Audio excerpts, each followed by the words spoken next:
Yeah. Uh, so how much time do I have now? So 30 Hello? minutes. Hello. 30 minutes? Yes, sir. Okay, thank you. So I was talking about the income statement projections. Now, depreciation is taken as a percentage of the gross block. A gross block is a part of the balance sheet that you would be obviously projecting along with the income statement that I have talked about earlier. So we need to project for at least 10 years income statement, balance sheet, as well as cash flows. Now, going forward, how a gross block can be projected? We know that there are companies who are always into investment mode. For example, if you talk about a Maruti Suzuki or a Hero MotoCorp, etc., they are in a continuous process of expanding their capacities. If not the plants exactly, maybe they'll be like for example, I would say Hero MotoCorp. Had a plan of Maruti had a plan of entering into Gujarat markets by starting up a plant at Sanand in collaboration with Suzuki. So their capacity last year almost has about grown by about 30%. So now they are increasing the utilization rates at that particular capacity, and increasing utilization rates will definitely increase the utilization of the fixed costs and improvement in the margins as and when the volumes increase. So a gross block is definitely projected as how much the company is investing or has plans to invest going forward in their plants, as well as at setting up a new plant. So that's how gross block is projected. For example, Mahindra currently has projected for 7,500 crores of capex for next 3 years. So they have given an outlook that every year they'll be increasing it by about 2,500 crores. So definitely we can take it on a face value because that's a project that they are setting up. So you can add the gross block likewise. So in line with that, your depreciation as a percentage of gross block also goes on increasing. And coming to interest cost is projected as a percentage of debt. So how much your debt is going to increase, that much increase will be shown in the interest cost as well. Now interest as a percentage of debt generally, I mean, the banks and all, they charge at about 8 9%, 10%, 12%, depending on the bank, etc. So a consolidated rate of interest, you can ask the management that how much would be it, and you can go on projecting it. Now the taxation, talking about taxation, that is the lowest cost item within the PNL. So taxation, we know that recently the government flattened the tax rate and brought GST, and for industries they have reduced it from 30 35% to about 25%.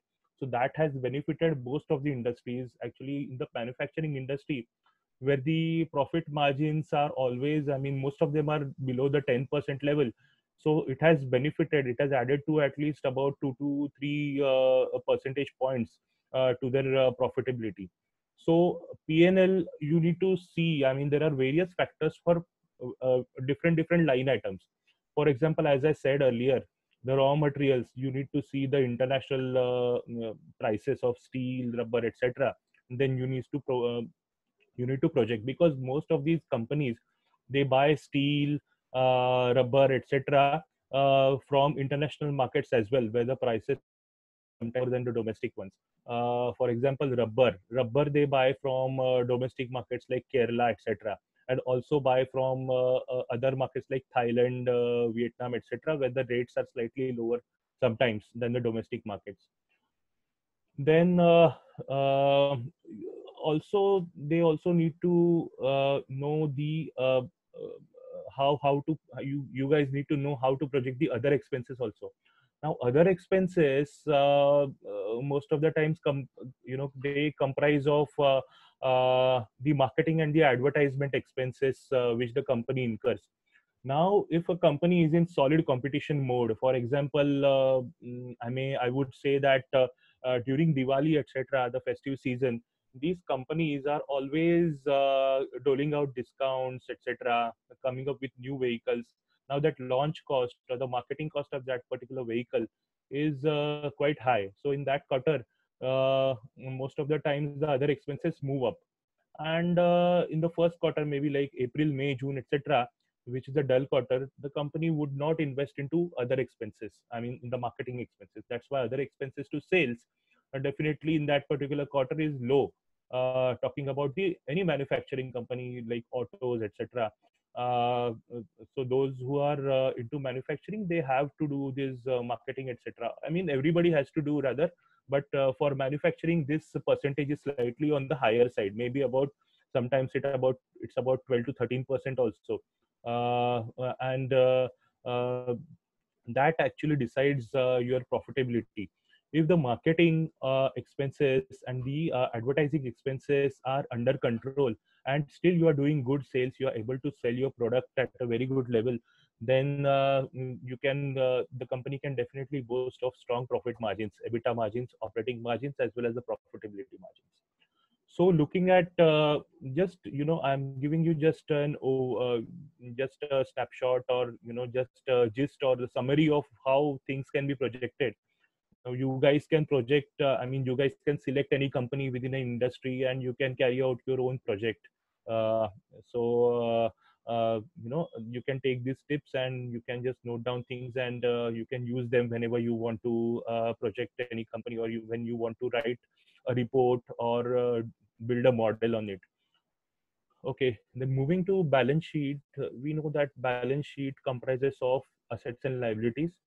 Now assets, within assets you have the gross block, then you have the cash, the I would say the short term assets as well as the long term assets.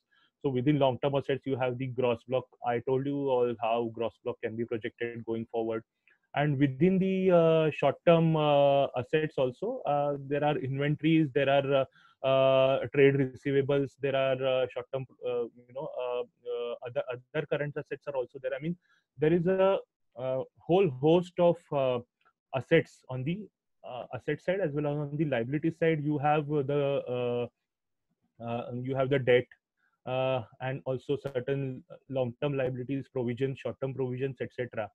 And debt projection, you need to talk to the management and you need to find out whether they are raising debt or they are planning to raise equity.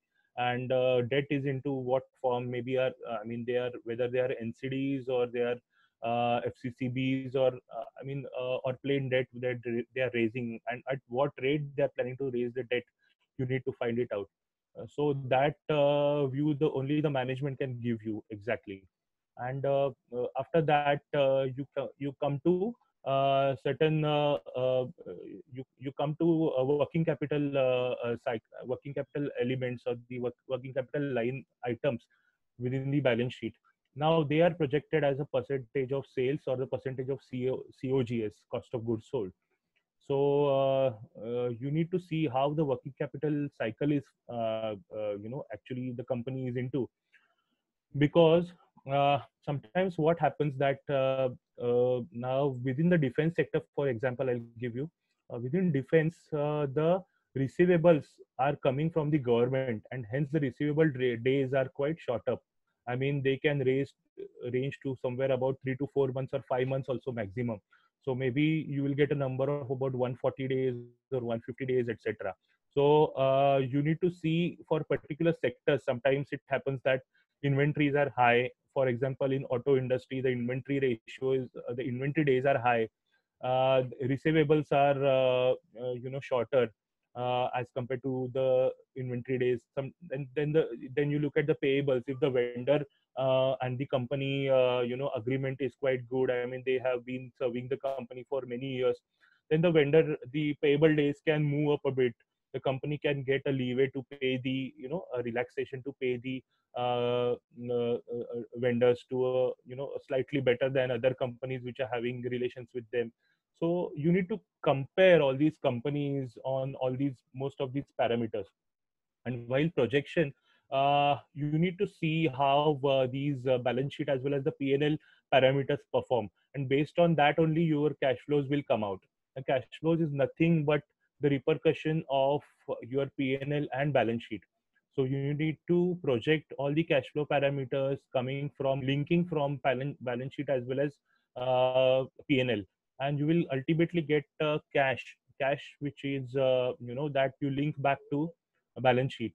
And once your balance sheet gets tallied, then you can also tweak within the parameters, like you can revisit your model, whether to see your assumptions which you have made earlier, whether they are true or not. And finally then you can reach to valuation stage, wherein you can value the company based on DCF as well as maybe like relative valuation. Now, DCF is discounted cash flows method for valuing a company. So, for DCF, you need to have a good visibility. The company needs to have a good visibility over maybe about 5 to 10 years going forward. So, for DCF, it used to be an old methodology. Now, generally, all the analyst fraternity, they use the relative valuation method. I mean, relative valuation, within that, you see the various companies which are there within the sector and what price to earnings ratio, PE ratio, we call it, what PE ratio they are all trading at. And you need to see the industry ratio, PE ratio, and then you need to apply that particular PE ratio uh, uh, uh, to the earnings of the year on which you are valuing the company. For example, now FY20 is done and we value the company on 1 year down the line, but the numbers or the estimates of 1 year after that gets factored in 1 year before. So you now need to look at FY22 numbers, not FY21 numbers. Now the projections of FY22 need to be used to value the company. Now, within the relative valuation methods, there are PE, there is PS, there is EV to EBITDA, there is price to EBITDA, there is EV to sales, there is PEG ratio. Different industries use different kind of ratios to value, a particular company. For example, in IT sector, you see the earnings growing at a very fast rate. There you use the price to earnings growth ratio. Then in autos, you use price to earnings ratio. Then in certain companies like telecom, etc., where the debt is quite high, you look at EV to EBITDA ratio. You guys must be aware what is EV and what is, how EV is calculated. So I need not brush up on that, but because you guys must have learned in your academics. So E to EBITDA is calculated, and that is compared with various companies within that particular sector. And then you need to arrive at an intrinsic value of the stock, which may give you an upside or a downside from the current market price.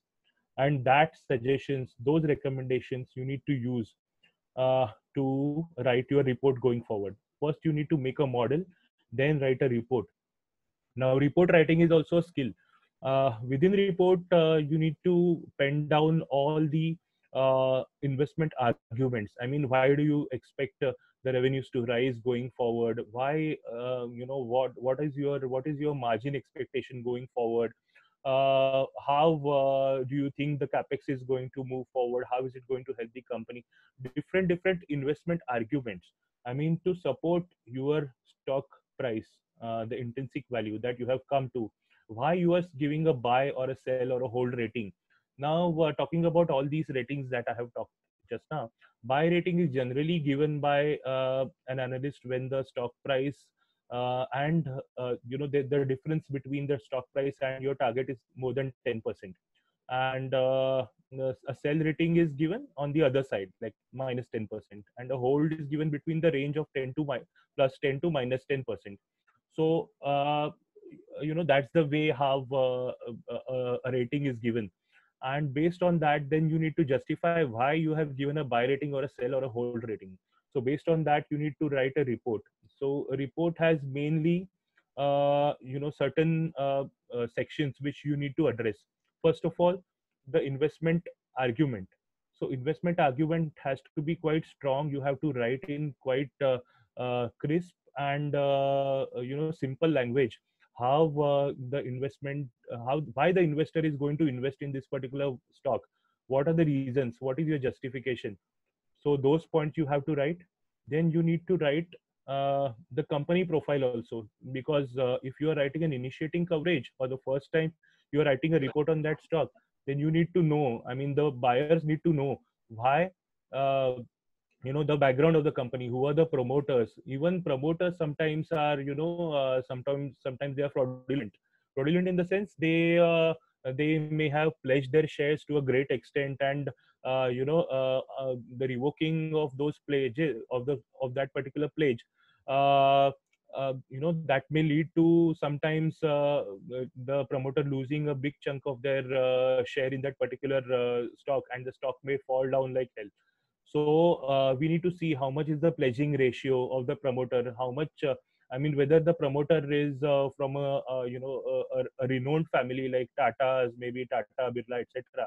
Godrej. I mean, these are certain families, business families, which are considered to be quite good and reliable within the within the industry. So promoter, the management reliability is also quite plays a great role. If it's a PSU, then definitely you need not think twice, because it's in the hands of the government. So it's quite in the safe hands. So but when it's a private company, you need to see the background. You need to do the background check of the management as well. So the company background, within company background, you need to write the revenue breakup of the stock of the company. Maybe like if it's into different segments, like domestic segments, exports, etc., etc. Like for example, Bajaj Auto is in exports as well as in domestic segments. Within domestic as well as within exports, they have two-wheeler as well as three-wheeler. So all this breakup you need to give. Then for example, geographies, which all geographies a particular stock is performing, that breakup you need to give through maybe like presentations, like maybe pie charts or some good diagrams and charts, etc. You need to give a pictorial indication of that. And after company background and the investment argument, you need to write the risks for your investment argument. For example, if you are giving a buy on that stock, you need to write that what factors may lead to this stock not performing. I mean, the other way. I mean, you need to write the risks for your argument and not for the company. For example, I may be projecting that the current pandemic may end by about October, November, and auto sales may start zooming up in the second half of this year. But who knows, if the pandemic lasts for one full year, then my argument will go wrong. So that will be your risk. That if I'm giving a buy on Maruti Suzuki, that will be my risk. That I'll be writing that extension of the current pandemic may pose a big risk to our investment thesis. So okay, so that is how a report needs to be written, and that report we need to present to the fund managers and the clients and the retail levels. So in short, I would like to mention that you need to build a proper in-depth model, as well as a good crisply written a research report, which would be I would say it can attract eyeballs and give you also recognition within the on the client side. So in short, I would like to say that fundamental research is a research which is thorough, which is quite in depth, and it needs some time also to invest into it, maybe like a month or so. You need to look at while looking at a particular stock. So and experience only will give you that particular that accuracy. Maybe you may go wrong at the start, but your calls may go wrong at the start, but you be at it, and with complete dedication and determination, you need to do fundamental research. Thank you. Thank you, sir. There is a question from Siddharth that how do you define growth rate of the company and sector? Okay. Growth rate of a sector, if you see, there are various companies within the sector. Okay. And for a particular company, you can get the growth rate from the annual reports as well as the filings that they do with BSE. Now, for a sector, you get certain data. I mean, you need to find out what are the revenues. You need to first find out what are the companies within that particular sector. For example, if I talk about the tractor sector, there are a couple of companies like Escorts and Mahindra. And also, there is a small company like VST Tillers Tractors Industry, as well as Ace. There are 3-4 companies within that particular sector. So you need to combine all the revenues of these particular companies, and you need to find out the growth rate. I mean, for maybe like for 2019, if Mahindra and Mahindra is having about 42% market share within the overall tractor industry, and you need to find out the tractor industry growth rate in the terms of volumes only. So volume data you have, because there are certain websites, etc. There are certain websites which ask for subscription. So subscription wise data you will be getting. There are certain industries which provide for free as well.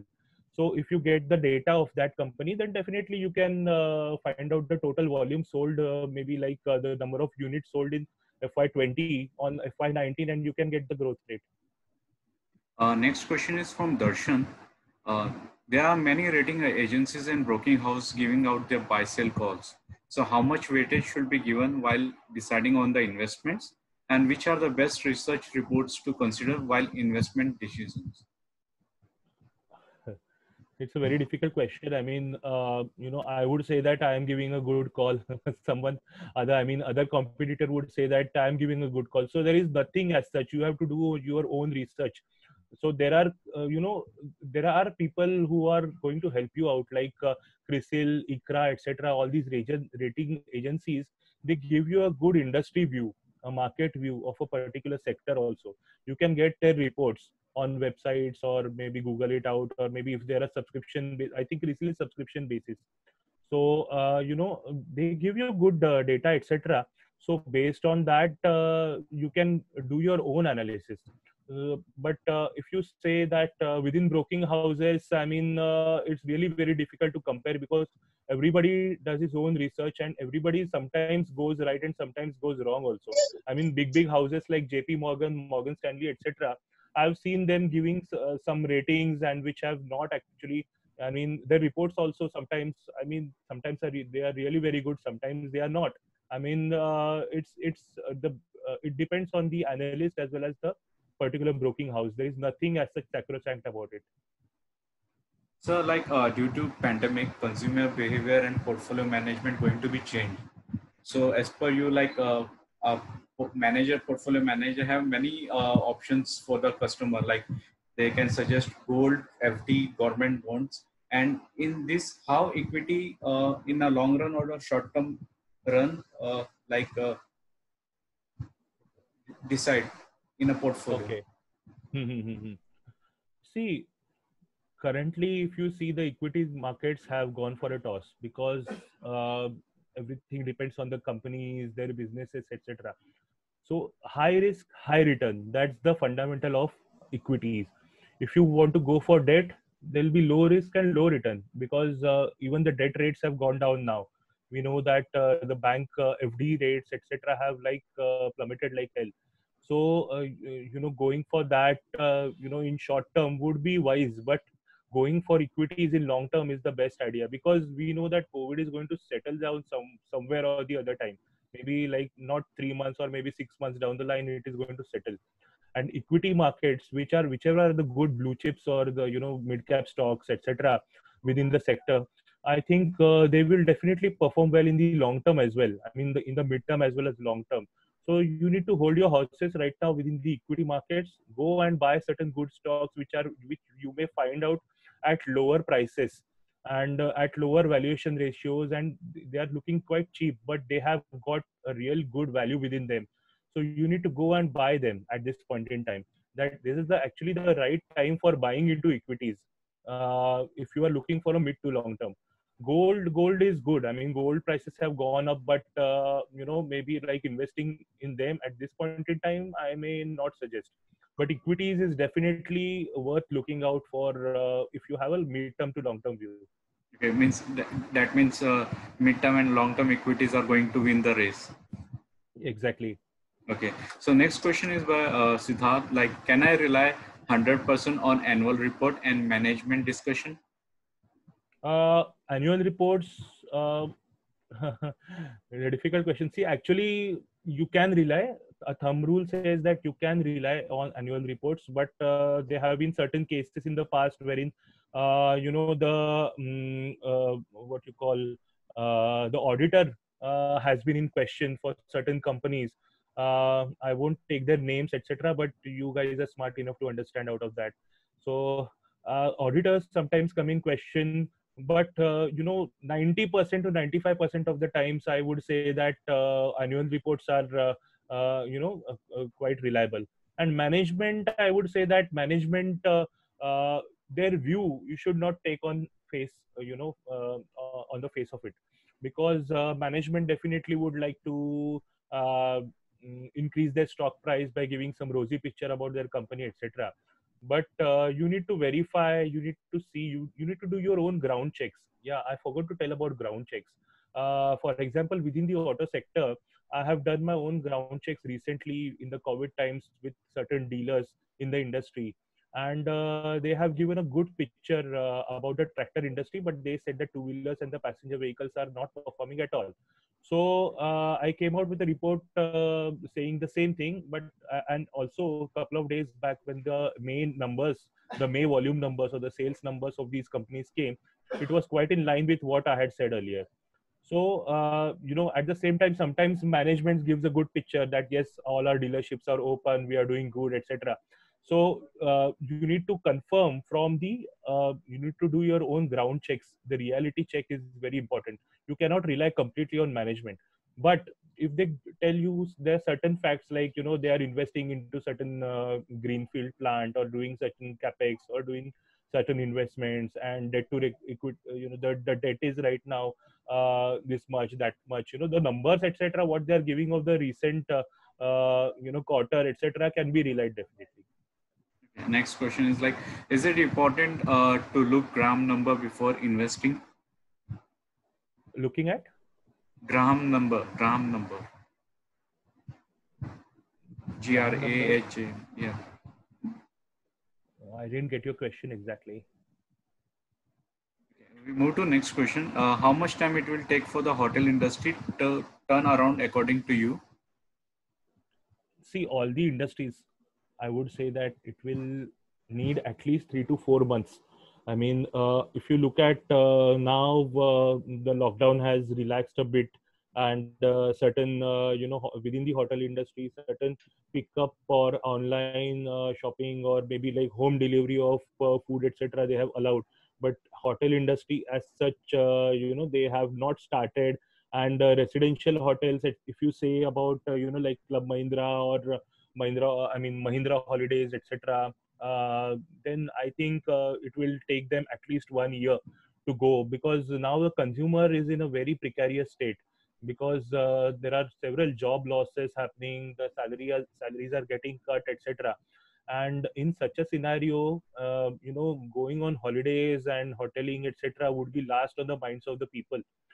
So I think that certain industries would be starting to pick up earlier, and certain industries, which would be including hotel and hospitality industry, etc., would take some time, at least 9 months to at least 1 year or so. So according to you, sir, like pharma, infrastructure, and automobile industry going to hike after a pandemic? See, pharma is doing well right now. Also, there are many companies who are toiling day in and day out to come up with a patent for COVID. But so that's why pharma is actually doing well right now. Even FMCG companies will be doing well right now, because what people are buying, like going to Kirana Dukan and buying some essentials, etc., and that is actually keeping the FMCG industry buoyant. So automobiles infrastructure and all, they will be taking some time. Automobile, I would say that maybe in the upcoming festive season, like Diwali, Dashera, etc., I think there will be some sort of revival in the auto industry, because even car is considered to be a luxury item, and people will be thinking twice to buy a car right now also, within, I mean, till in the festive season also. So I would think that FY22 will be a good year for most of the industries. So, sir, any suggestions for intra trading participant who like to do that, or as we discussed, they have to like put for investment in mid and long terms in blue chips? No, intraday also they can do if they have any particular news about certain companies, etc. Any I particular mean, they, announcements? yeah, particular expected announcements or news, etc. Then they can do intraday trading, but otherwise stick to certain long-term investment ideas only. Okay, sir.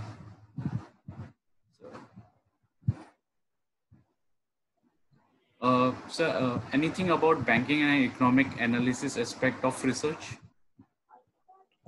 See, banking is in a difficult situation currently, I would say, because first of all, before COVID, also certain policies from the government, etc., have hampered them.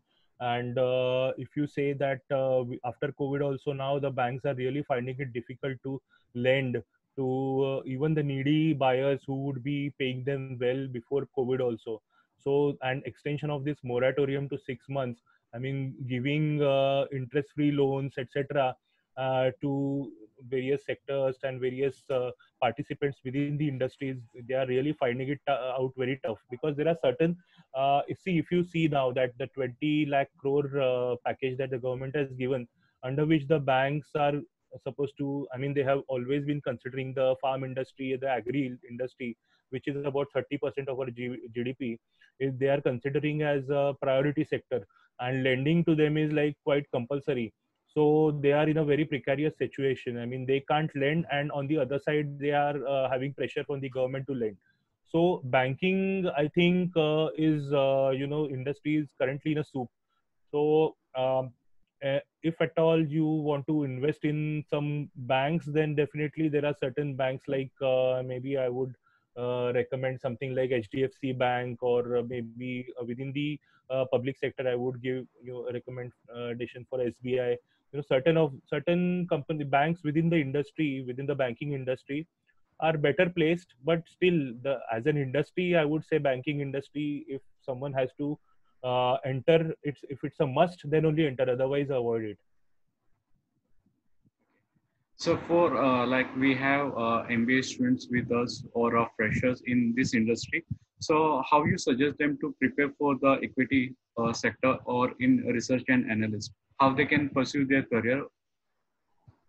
Mm, there are certain courses, NSC, BSc ka, wherein they teach analysis and research, etc. But I would say that getting entry into this, they have to slog first on their own. They have to make their own reports, and they need to have an eye and ear for research. And then enter into the industry. Maybe like wherever they get to enter, they should enter, maybe as an associate, or maybe like a, sub analyst, or even through CRISIL, ICRA, etc. If they get a chance, they should enter into that, and then enter into fundamental research on the sell side or buy side. Okay, sir. So thank you for your time, and thank you all the participants for coming this evening. Stay safe, sir. Thank you. Thank you. Thanks a lot. Stay safe. Stay healthy.